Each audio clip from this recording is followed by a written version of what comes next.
नमस्कार मित्रांनो, महाराष्ट्र राज्यातील सर्व संजय गांधी निराधार अनुदान योजनेतील त्यासोबतच श्रावणबाळ सेवाराज्य निवृत्ती वेतन योजनेतील दिव्यांग लाभार्थ्यांसाठी आजचा व्हिडिओ अतिशय महत्त्वाचा असणार आहे। कारण मित्रांनो, राज्य शासनाच्या माध्यमातून संजय गांधी निराधार व श्रावणबाळ योजनेतील दिव्यांग लाभार्थ्यांच्या अनुदानामध्ये वाढ करण्यात आलेली आहे आणि या संदर्भात मंत्रिमंडळाच्या बैठकीमध्ये महत्त्वाचा निर्णय दिव्यांग लाभार्थ्यांसाठी घेण्यात आलेला आहे। पण अनुदान वाढी संदर्भात जरी निर्णय घेण्यात आलेला असला तरी दिव्यांग लाभार्थ्यांच्या खात्यामध्ये हे पैसे जमा करण्यासंदर्भात शासन स्तरावरती वेगवेगळ्या हालचाली किंवा कार्यपद्धती सुरू झालेल्या आहेत आणि या कार्यपद्धतीमध्ये अतिशय महत्त्वाचा मुद्दा तो म्हणजे योजनेतील असलेले बोगस दिव्यांग लाभार्थी। तर राज्य शासनाच्या माध्यमातून जरी हे वाढीव अनुदान 2500 रुपये घोषित करण्यात आलेले असले तरी या अनुदान वाढीचा फटका बोगस लाभार्थ्यांना बसणार आहे आणि जोपर्यंत हा बोगस लाभार्थ्यांचा प्रश्न सुटत नाही तोपर्यंत दिव्यांग अनुदान योजनेतील दिव्यांग लाभार्थ्यांना वाढीव अनुदान त्यांच्या बँक खात्यामध्ये जमा होणार नाही। तर राज्य शासनाच्या माध्यमातून ही माहिती सुद्धा देण्यात आलेली आहे की हे वाढीव अनुदान 2500 रुपये दिव्यांग लाभार्थ्यांना पुढील महिन्यापासून म्हणजेच ऑक्टोबर महिन्यापासून दिले जाणार आहेत आणि या संदर्भात यामागील व्हिडिओमध्ये मी तुम्हाला संपूर्ण माहिती सांगितलेली आहे आणि त्यामुळेच जे लाभार्थी खरंच दिव्यांग आहेत त्याच लाभार्थ्यांना ऑक्टोबर महिन्यापासून वाढीव अनुदानाचा लाभ मिळावा त्यासाठी शासन स्तरावरती वेगाने हालचाली सुरू झालेल्या आहेत आणि बोगस लाभार्थ्यांना योजनेतून कसं बाद करता येईल, बोगस लाभार्थ्यांची ओळख कशा पद्धतीने करता येईल यासाठी वेगवेगळ्या कार्यपद्धती शासन स्तरावरती सध्या सुरू आहेत। तर आता या संदर्भात एक अतिशय महत्त्वाचा मुद्दा आधी समजून घेऊया की बोगस लाभार्थी म्हणजे नेमकं काय।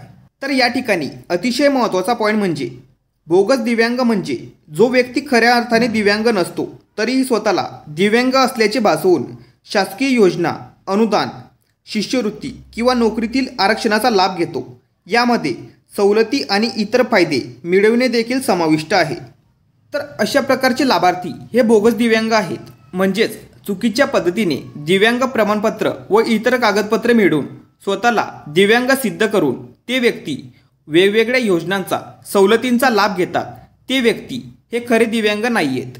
तर यामध्ये महत्त्वाचा पॉईंट असा आहे की ज्या व्यक्तींना खरोखरच कोणतीही शारीरिक किंवा मानसिक दिव्यांगत्व म्हणजेच अपंगत्व नाही पण तरीही ते खोटी कागदपत्रे, बनावट प्रमाणपत्रे किंवा चुकीची माहिती देऊन स्वतःला दिव्यांग असल्याचे दाखवतात अशा व्यक्तींना बोगस दिव्यांग असे म्हणतात।